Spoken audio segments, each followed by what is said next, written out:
Good morning and a warm welcome to your show, Sunny Mornings in Boston. I'm your host, Melissa, and it's Wednesday, August 6th. You'll be interested to know. 34 years ago today, in 1991, British computer scientist Tim Berners-Lee introduced the World Wide Web to the public. This groundbreaking innovation transformed global communication, enabling people worldwide to share information instantly. The internet has obviously since become an integral part of daily life, revolutionizing how we connect, learn, and collaborate.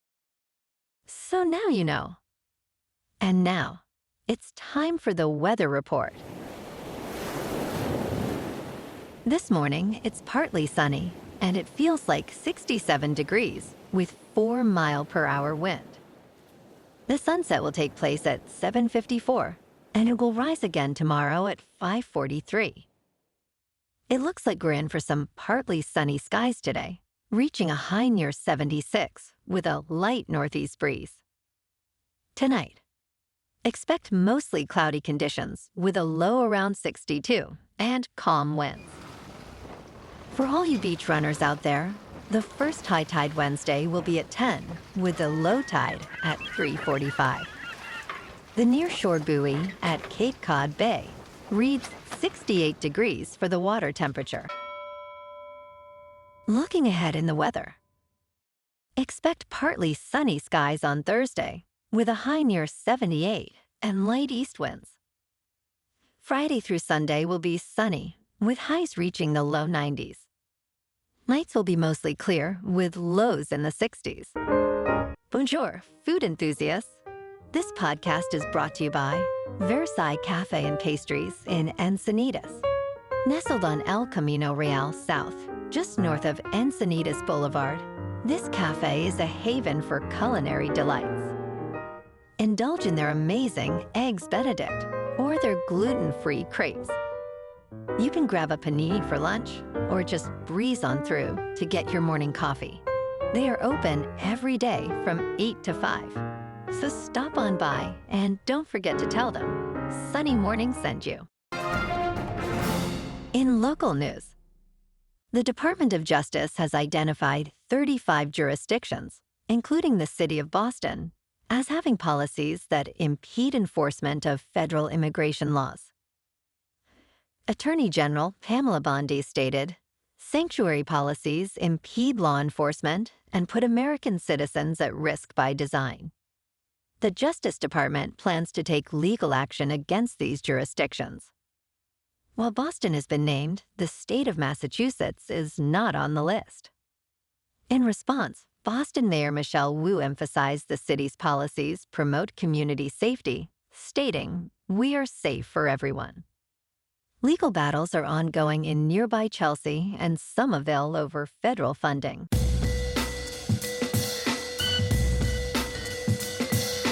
Now on to sports.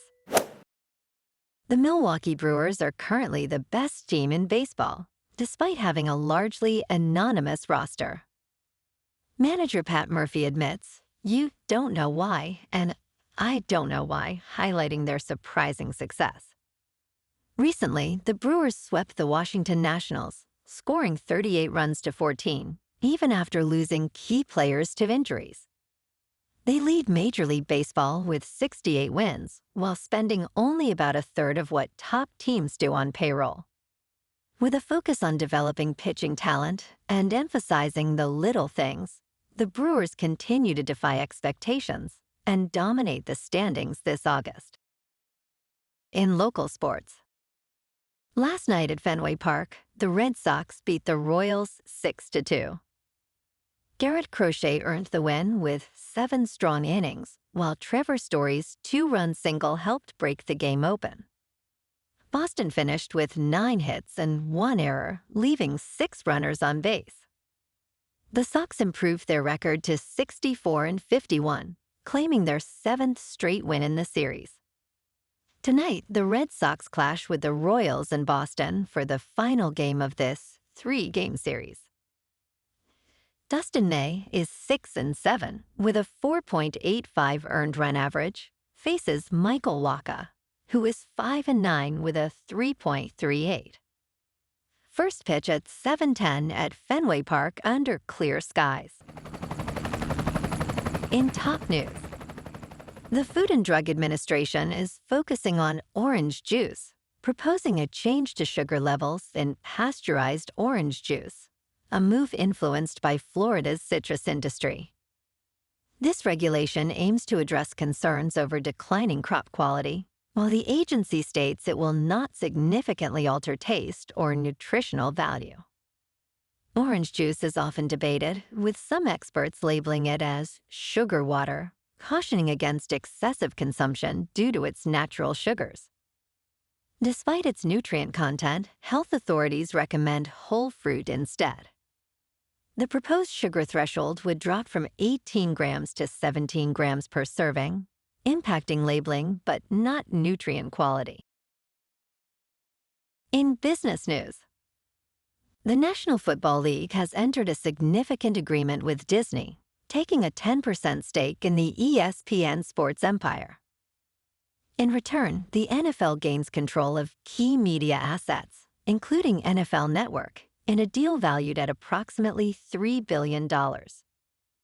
Analysts estimate ESPN's total worth ranges between $25 billion and $30 billion.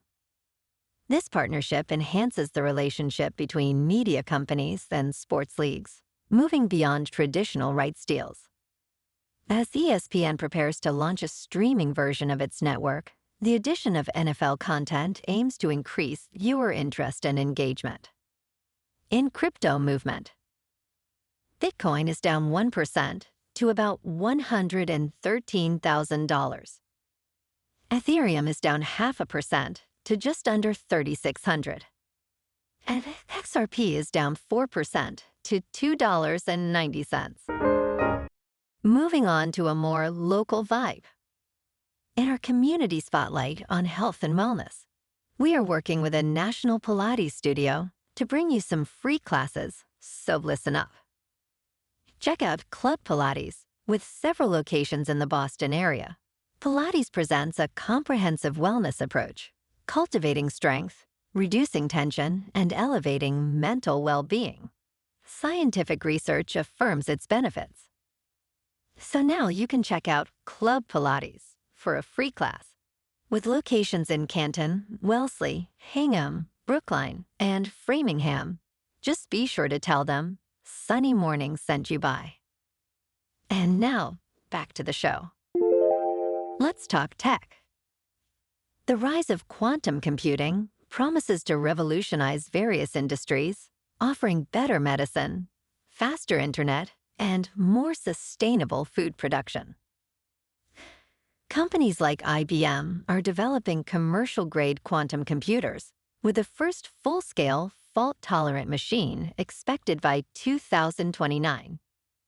For instance, Comcast envisions using quantum technology to optimize data flow for internet services, while Moderna explores how it could enhance the development of medicines with fewer side effects.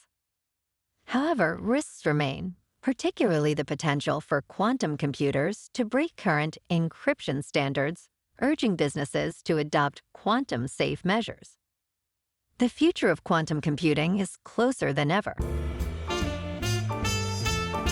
And in entertainment news, in Platonic, Seth Rogen and Byrne return to showcase their effortless chemistry in a midlife comedy on Apple TV+.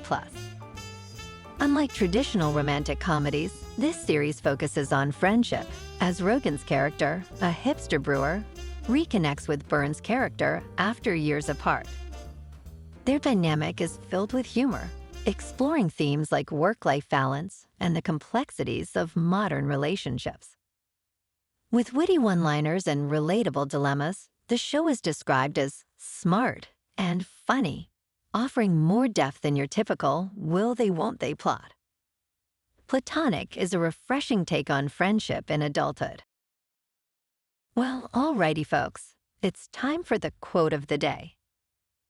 And today, our quote comes from the American writer and philosopher, Albert Hubbard.